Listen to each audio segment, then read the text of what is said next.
Hey everyone, what's up? My name's Mark. This is Bumbling Through Dungeons. Today, we're talking about creating cool characters in your Dungeons and Dragons game.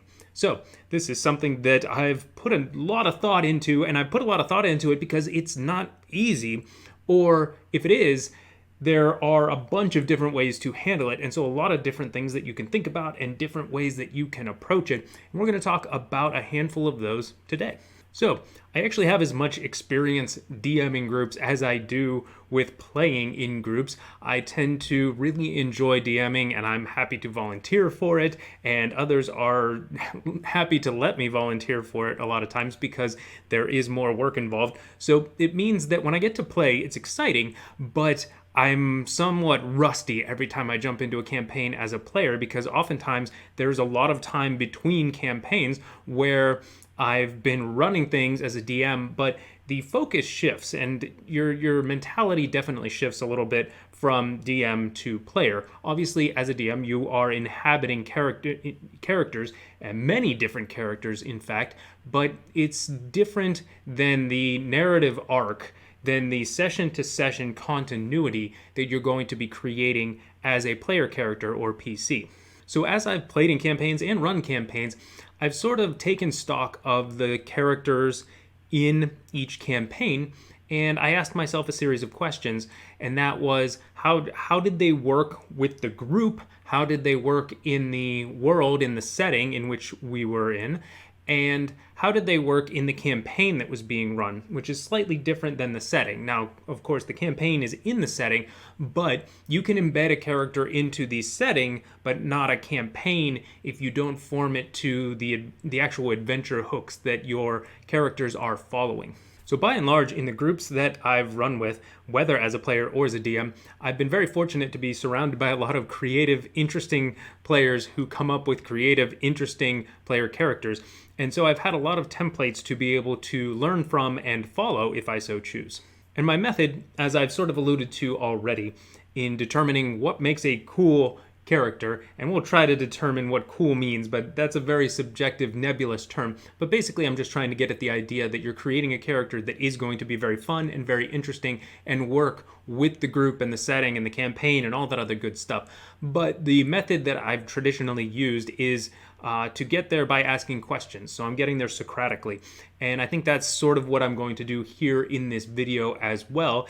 And that's simply going to be posing a number of questions that you can ask of yourself about your character to make sure that you're doing as much as you can to find the points of creativity and points of narrative interest in order to bring them to life in a really cool way.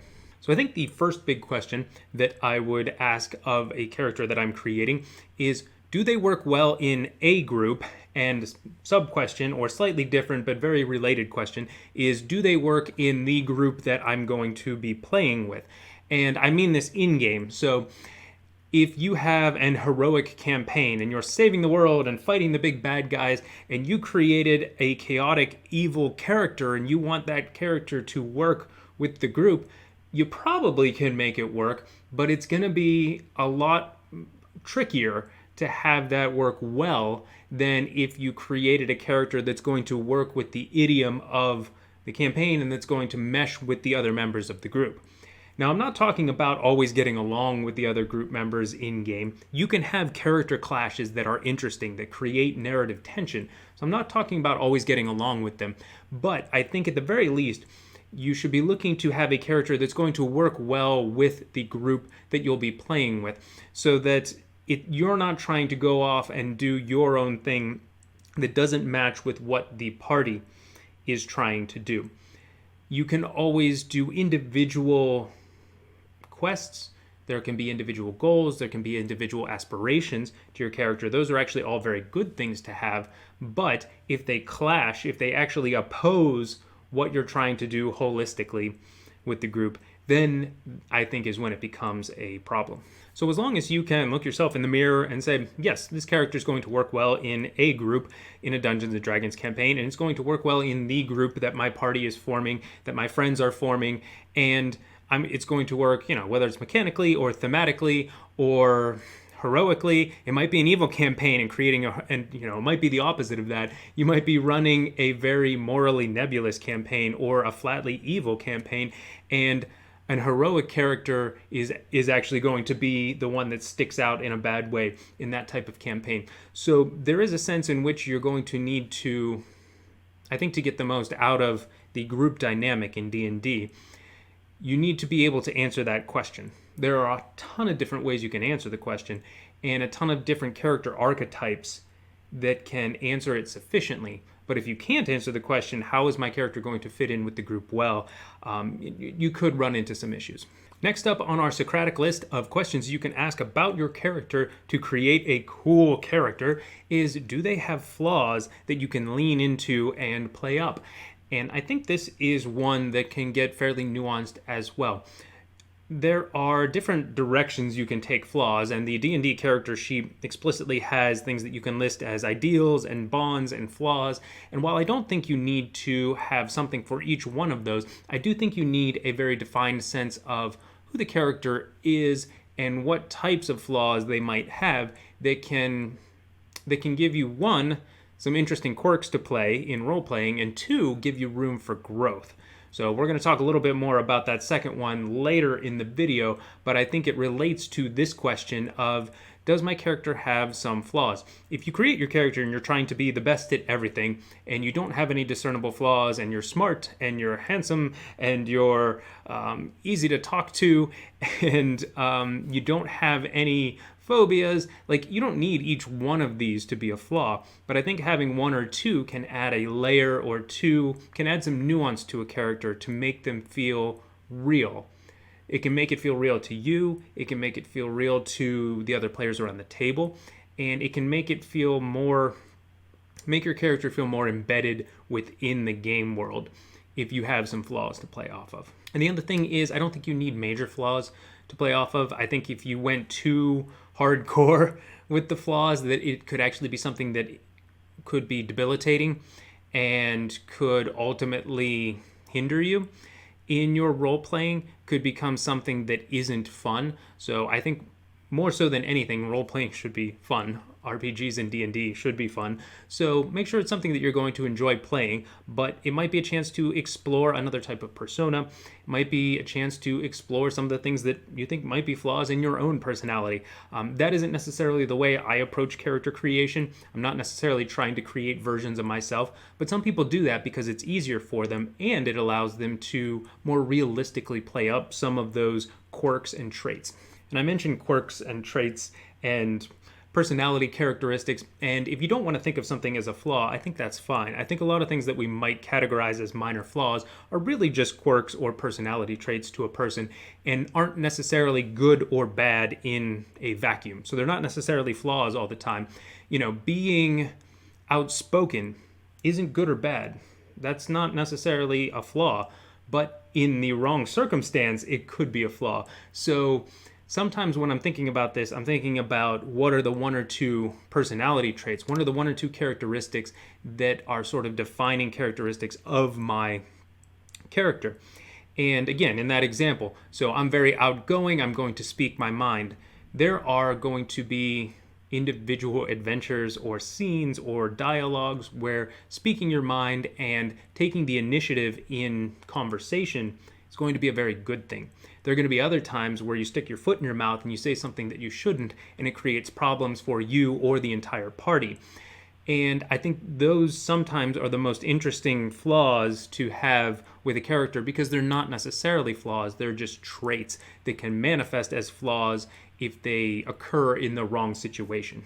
Next on our Socratic checklist relates to backstory. So I think that, again, as with any of this, there are a bunch of different ways you can handle your character's backstory, but I'm trying to do a couple things when I create a character's backstory. One, I'm trying to have a defined sense of who this person was prior to the campaign, but I'm also trying to leave some gaps for me to be able to fill in later on, or depending on what type of campaign it is and how much your DM is pulling backstory elements into the narrative, it might be things that your DM fills in. So I've seen some very good campaigns run where the player creates a backstory for their character, and then the DM is free to run with it and to create nuances that the player might not expect about the backstory. So it becomes a collaborative thing between the two. Now, maybe that isn't how you run your campaigns, or maybe that isn't the type of campaigns you play in. That's fine too.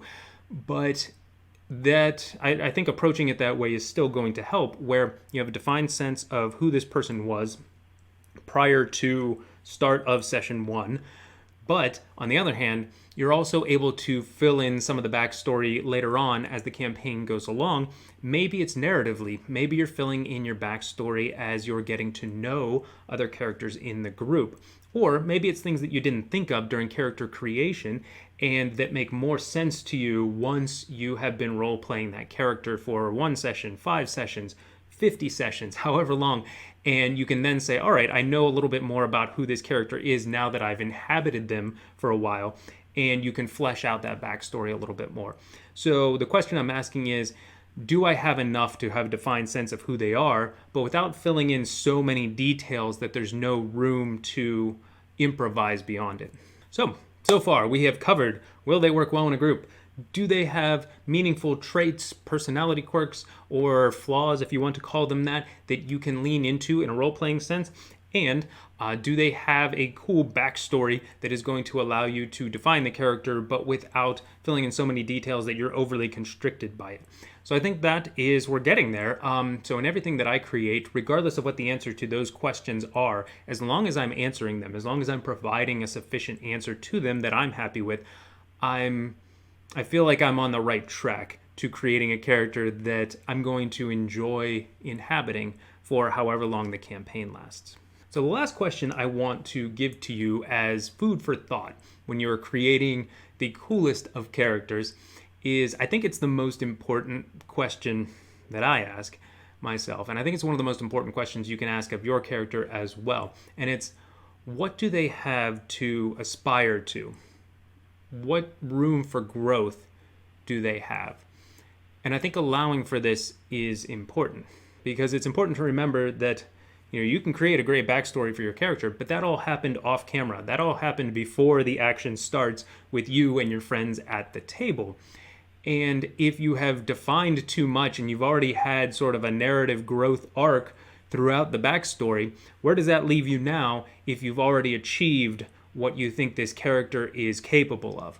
So there's a risk in this, because depending on what happens in the campaign and the interplay amongst the players, you might not achieve whatever the goal is or whatever the aspiration is of your character. And I like that risk. I think it's good because it lends some tension and narrative weight to what you do in a role-playing sense throughout the campaign. But if you have something to reach for, to reach toward, I think it can be a nice jumping off point for character growth within a campaign. Now, again, maybe you're playing an action-oriented campaign. It's not so much about role-playing and character growth as it is about the events in the world and your place in them. That's fine too. So I think there are situations where you don't necessarily need this aspirational element to your character, but in a lot of campaigns, the ones I play in and a lot of the ones I see being played on streams and podcasts, there definitely are these elements, and the people who seem to inhabit the skin of their characters most naturally are the ones that have a very defined sense of where they came from, where they are now, and where they're going. And that gives them a lot to work from and a lot to work toward. And so where they are in the present, there's a lot to help define that in a role-playing sense. When they are thinking about, what would my character do in this session, in this adventure, in this dialogue with an NPC, or in this particular moment, the more information you have about those elements, what came before and what you're striving toward, the easier it's going to be for you to define the now. And the more I see, the more I feel like this is true. And the more I see people play, the more I think this is true. And because the theme of this channel is bumbling through dungeons, I'm going to talk very briefly about some of the characters that I've played. And I'll be perfectly honest, the time that I thought I answered these questions the best, where I was very meticulous about making sure I checked off each of the boxes, was the one that I struggled the most with. So it's not that I have this all figured out. And the character that I probably enjoyed the most to date, I commissioned artwork of her, and she's actually over my right shoulder here on your left side, I think, as you're watching this on YouTube, an Era Cochran Ranger that I absolutely adored playing, and I didn't know what it was going to be like at the beginning, so I sort of figured out the character during the campaign. And it was so much fun, and it was before I had developed a lot of these ideas and methods, but it's been hit or miss, as it will be with your characters. Some you'll enjoy more than others. Some will seem to land more forcefully than others in terms of how they mesh with the other players, the other party members, and the campaign and setting that you're in. So it's been a trial and error process for me. I think I've had good characters that I'm proud of at all times, but I think some have been more natural for me to inhabit than others. So it's never going to be something that I think you figure out and solve. You can't solve for D&D, or if you can, please let me know in the comments, and we can congratulate you on winning D&D. But the idea is that it is evolving, and you have to evolve based on who you're playing with, the other people around the table with you, as well as the different adventures and campaigns and styles of campaigns that you're going to be playing in. There's never going to be one answer of what makes a cool character, what makes a great character, because that answer is going to be different for you, and it's going to be different for you and me, and it's going to be different for you between the different campaigns you run in. So I like to get there by asking questions. I do it Socratically. You might have another method, but hopefully these questions gave you a few ideas to work with, a few questions to ask yourself. So the next time you sit down and start mapping out a character concept, maybe it'll help you. And if it does, I would love to hear about it. Let me know either down in the comments or find me on Twitter at BT Dungeons. And until next time, take care.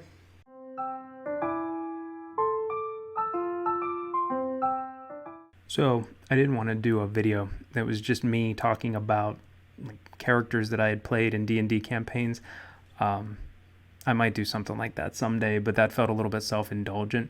But I did want an excuse to show off this artwork here, which is artwork that I had commissioned near the end of our Curse of Strahd campaign, where I played this character, an Era Cochran Ranger, and had such a blast in the campaign as a whole, but also with my particular character. So I love hearing about other people's characters, but I don't know. I always feel like if I'm talking about my character, other people are bored because they don't know about, it's like talking about your fantasy football league or something. Nobody else cares. Like, you're the only one who's interested in it. But maybe not, because I love hearing about NPCs that DMs create, and character concepts are just wild to me. I love what people come up with and hearing what people come up with. So if this inspires you at all, run with it. Era Cochran Rangers are an absolute blast. I absolutely recommend it.